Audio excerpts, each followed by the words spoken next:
이제 4장부터 또 다른 이야기가 나오면서 작년의 사무엘 이야기가 나옵니다. 어느덧 제가 봐서는 적어도 한 30년 정도는 건너뛴 것 같습니다.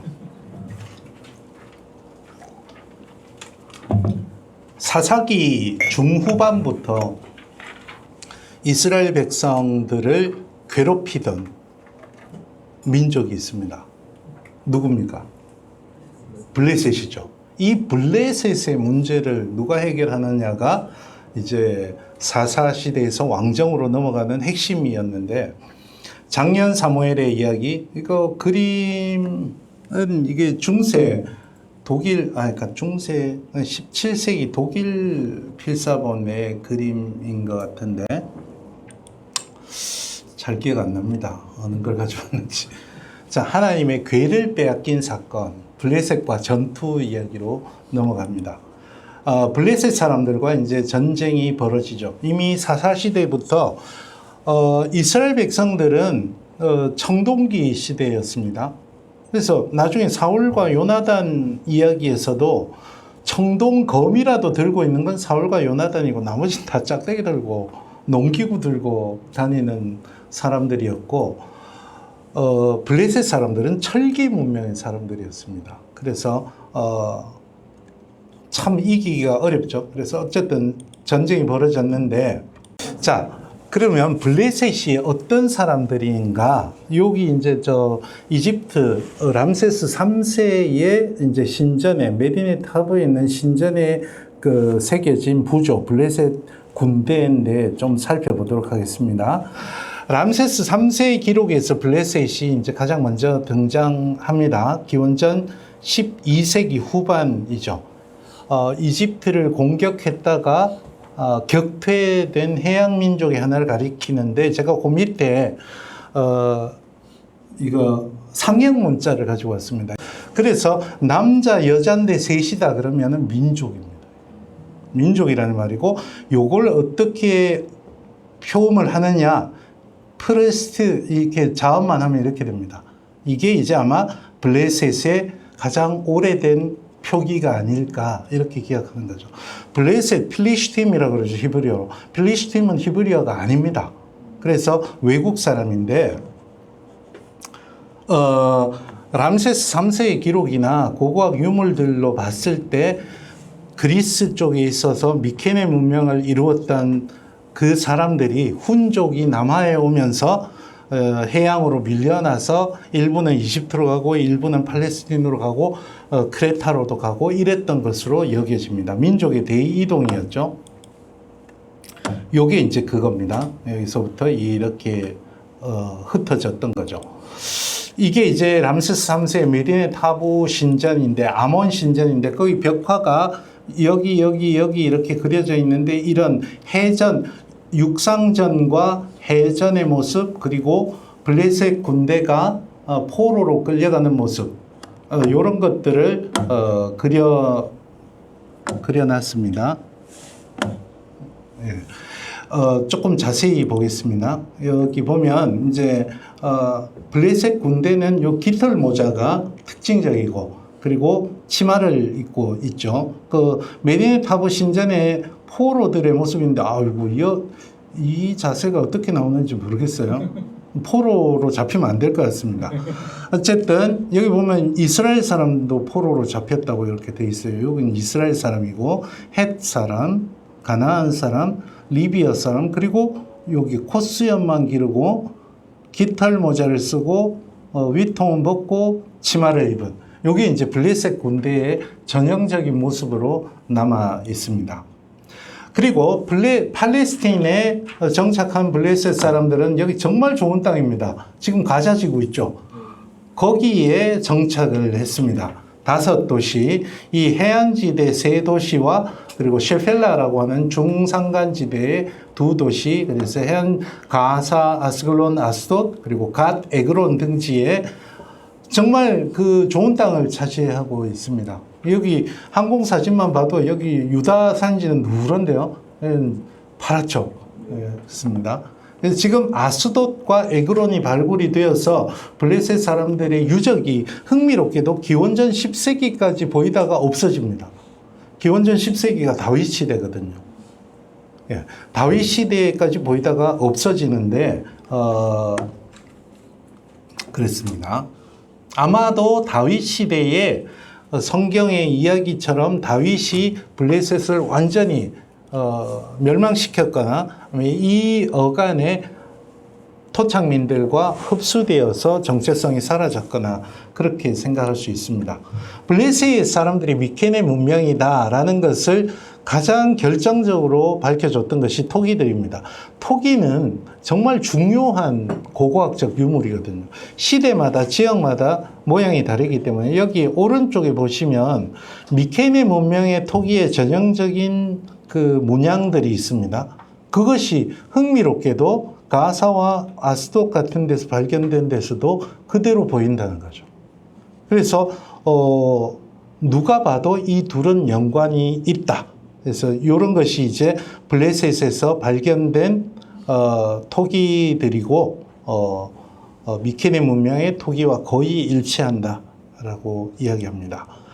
기록 문화도 남아 있습니다. 그 에그론에서 요런 이제 토판이 발견이 됐어요. 이게 토판은 그 진흙을 개가지고 조금 이렇게 점성이 있을 때 철필로 글을 써서 구워서 만드는 거죠.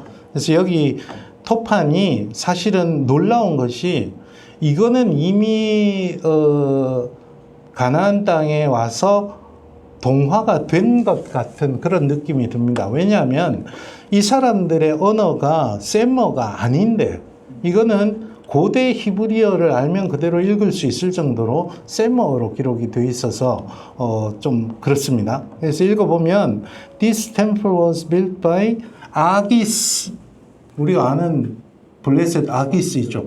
아키시, son of 파디, son of 야시드, son of 아다, son of 야일, ruler of 에그론. 에그론의 통치자 아기스. 그래서 다윗이 두 번 아기스한테 망명을 하는데 그 아기스가 같은 아기스가 아닐 가능성이 큽니다. 아기스는 칭호일 수 있습니다. 포 페타그야, 페타그야라는 여신을 위해서 신전을 기록했다, 신전을 지었다라는 기록이 남아 있습니다. 요거는 글쎄요, 블레셋 사람들이 썼을지 아니면 가나안 원주민들이 썼을지 모르겠습니다. 가나안의 블레셋 사람들의 언어는 남아있지 않습니다. 한 12세기부터 10세기까지 가나안 땅을 점유하고 있었던 것 같은데, 금세 셈족으로 동화됐기 때문에 그 사람들의 언어는 남아있지 않은데 성경에 한마디가 남아있습니다. 블레셋의 지도자들을 세렌이라고 언급하거든요. 세렌이 히브리어가 아닙니다, 또. 세렌이 언어학적으로 봤더니 티라노스하고 비슷하다. 트도 치음이죠. 스도 치음이죠. 이 둘은 치환될 수 있는 자음들이고, 그 다음에 리을 발음이 있죠. 그 다음에 니은 발음이 있죠. 그래서 아마 세렌, 히브리어가 아닌 블레셋 방백들을 일컫는 이 세렌은 블레셋 사람들이 썼던 언어 중에 유일하게 성경에 남아있는 언어인 것 같다라고 추정을 합니다. 블레셋의 군사로는 가장 유명한 군사가 골리앗이죠. 그런데 골리앗의 무기는 갑옷이나 이런 거는 에게해 전사에 이야기해서 조금 시대착오도 있고 그냥 이상화된 괴물인 것 같습니다. 그 대신에 그 깃털 장식, 아까 메디네 타부에 남아있는 깃털 장식의 모자, 그 다음에 턱끈 달린 모자하고 술이 달린 짧은 치마, 요게 이제 블레셋 군대들의 전형적인 모습이었던 것 같긴 하다라고 이야기할 수 있습니다. 전차, 메디네 타부의 그림을 보면 전차나 기병도 있었던 것 같습니다. 물론 해군도 있었고요. 요렇게 전차가 소가 끄는 전차를 타고 있는 블레셋 군대의 모습이 남아 있습니다. 흥미롭죠. 말이 끄는 게 빠를 텐데 여기서는 분명히 지금 한 마리, 두 마리, 세 마리, 네 마리 소가 끌고 있습니다. 블레셋의 종교 다곤인데 얼핏 이제 여러분이 다곤을 인터넷에서 검색하면 물고기가 나올 겁니다. 물고기하고는 상관없습니다. 왜냐하면 히브리어로 다간이 물고기이기 때문에 다그가 물고기이기 때문에 물고기하고 연관이 있나 하는데 그거는 이제 중세 시대에 뭐 어떻게 유대 신비주의에서 잘못 나온 거고 다곤 신은 곡식의 신입니다. 그래서 왜냐하면 블레셋 사람들이 이제 거기 농경지에서 섬겼기 때문에 아스타롯이라는 성경에는 아스타롯이라는 사람과 전쟁의 여신이 있고 바알 신화 그 바알 신화가 발견이 됐는데 라샤므라에서 바알 신화가 발견이 됐는데 우갈이시죠. 그 바알 신화에서는 아나트라고 나옵니다. 여신이. 그리고 바알 세붑 파리들의 신도 나오고요. 뭐 페타그야 아까 봤던 페타그야라는 여신도 나오고 고대 신앙은 모두 다신, 그러니까 유대인들 말고는 거의 다 대부분 다신론이기 때문에 신들이 많습니다. 뭐 할례 받지 않은 것이 강조가 되고 할례는 이스라엘의 전통적인 고유한 거기 때문에 빨리 넘어가겠습니다. 대장과 철기 기술을 독점하고 있었습니다. 사무엘상 13장 19절부터 23절에 보면 여러분 아시듯이 뭐 낫이라도 벼리려면 블레셋에 가서 벼려야 된다. 여러분이 이스라엘과 블레셋은 계속 전쟁하고 있었다고 알고 계시잖아요. 성경에 전쟁한 이야기만 나와 있어서 그래요. 평화로운 시대도 교역을 하던 시대도 분명히 있었던 것 같아요. 그래서 블레셋 사람들이 철기 기술을 독과점하고 있었기 때문에 이스라엘 사람들은 거기 가서 원천 기술을 가지고 있지 않기 때문에 그렇게 왔다 갔다 한다. 이것도 논란 중에 하나입니다. 그리고 에그론에서는 올리브 기름을 생산했습니다. 다시 본문으로 돌아오면 전쟁에 여호와의 궤를 가져오자라는 의견을 장로들이 냅니다. 왜냐하면 이제 블레셋의 철기 문명을 가진 블레셋의 군대에게 이스라엘 백성들이 두려워하기 때문에 여기 문제가 있죠. 두 가지 문제가 있습니다. 두 가지 문제가 하나의 문제입니다.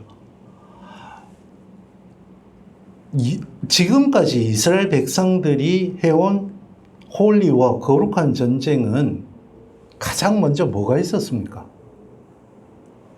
신탁이 있어야죠. 하나님의 말씀이 있어야죠. 말씀이 없습니다. 말씀이 없으니까 언약궤를 가져오자 그러는데 여기서 두 번째 잘못을 하는 거죠. 보통 전쟁은 신들의 전쟁이기 때문에 신상을 들고 옵니다. 전쟁터에. 근데 이스라엘은 신상이 없잖아요. 신상이 없으니까 이거라도 들고 오자 하는데 이게 이제 제가 말씀드렸던 초월의 신앙이 없는 이스라엘의 모습을 잘 보여주는 거죠.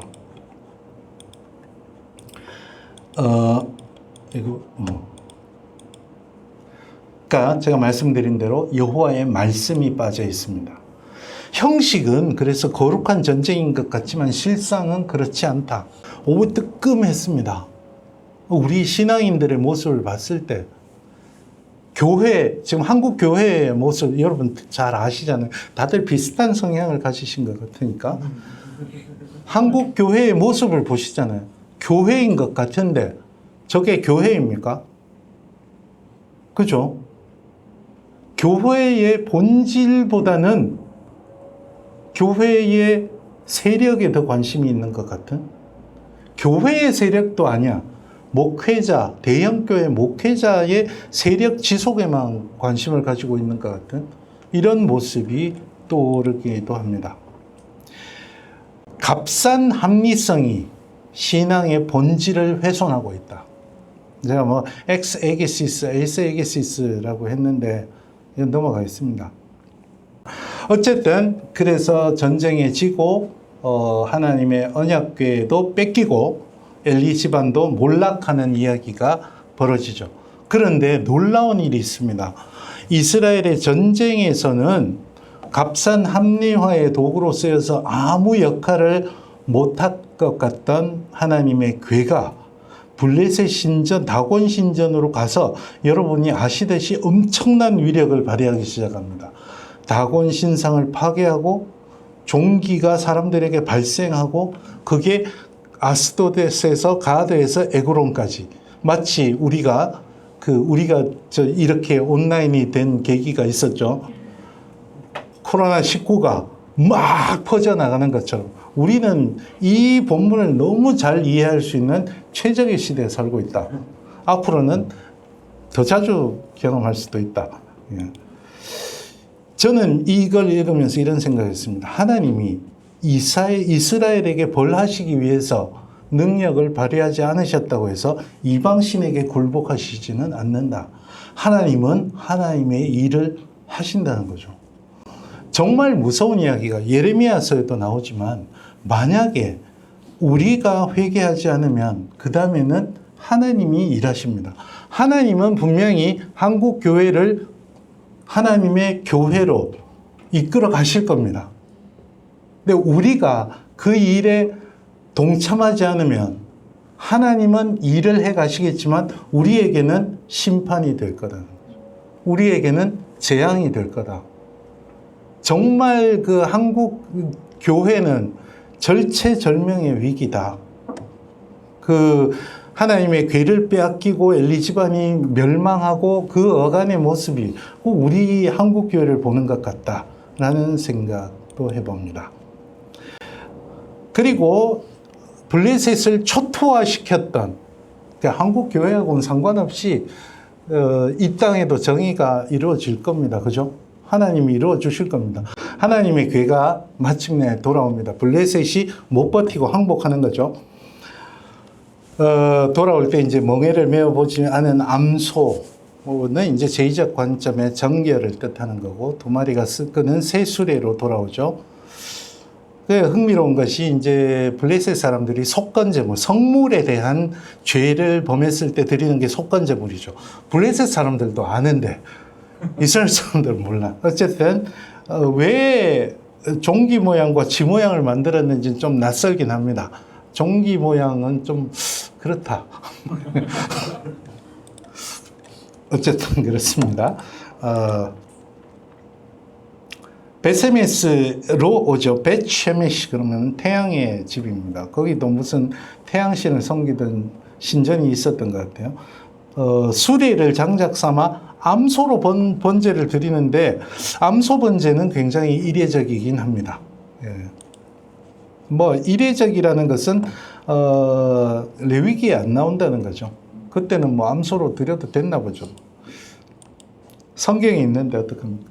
이게 또 재밌습니다. 베세메스에서 여호와의 궤를 들여다본 히브리어 성경에 5만 70명이 죽였다 그랬는데 5만 70명이 두 가지 문제. 베세메스에 가보면 5만 명이 살 수가 없습니다. 코딱지만한 그 성에 5만 명이 들어갔다? 5만 70명이 동시에 이게 그래서 이게 히브리어 본문에 보면 5만 70명 맞죠? 이제 여기 오탄 것 같은데 70 더하기 5만으로 되어 있습니다. 그러니까 5만이 나중에 이제 이 중국계가 진출은 과장됐을 가능성. 요거는 뭐, 그러니까 출애굽한 사람은 엘레프를 어떻게 번역하느냐에 따라서 수가 뭐 한 150만 정도 줄어들 수 있는데 이거는 후대에 추가된 본문인 것 같다라는 생각을 합니다. 그리고 기럇 여아림으로 아비나답의 집에 옮겨서 20년 동안 보관된다. 그리고 이제 성막 이야기는 여기서 끝이 나고 이제 장년 사무엘의 사역 이야기를 합니다. 사무엘이 이제 신명기의 역사서라는 것이 7장 3절 한번 보시면요. 사무엘이 이스라엘 백성 블레셋과 맞서는 이스라엘 백성들에게 설교하는 이야기가 나옵니다. 여러분이 온 마음을 다해 돌아오려거든 여러분 가운데 있는 이방신과 아스타롯 여신상을 없애고 여호와께로만 여러분의 마음을 굳혀 그분만 섬기십시오. 이거 얼핏 읽어도 신명기에 있는 것 같습니다. 그래서 이런 문장들이 들어가 있기 때문에 신명기 신학이 배어 있다 이렇게 우리가 이야기를 하는 거죠. 제가 여기 그 비슷한 구절들을 찾아놨거든요. 관용구라고 이야기합니다. 신명기의 역사서에서 주로 쓰는 관용구. 미스바 집회와 승리의 이야기는 굉장히 기적적인 이야기 막 번개가 치고 그래서 이스라엘 백성들은 한 일은 없습니다. 그러니까 앞에서 4장에서 막 머리를 써서 이겨보려고 했던 것과 달리 여기서는 집회를 하고 있었는데 저쪽에서 이겼죠. 이게 이제 전형적인 홀리와 거룩한 전쟁의 모습입니다.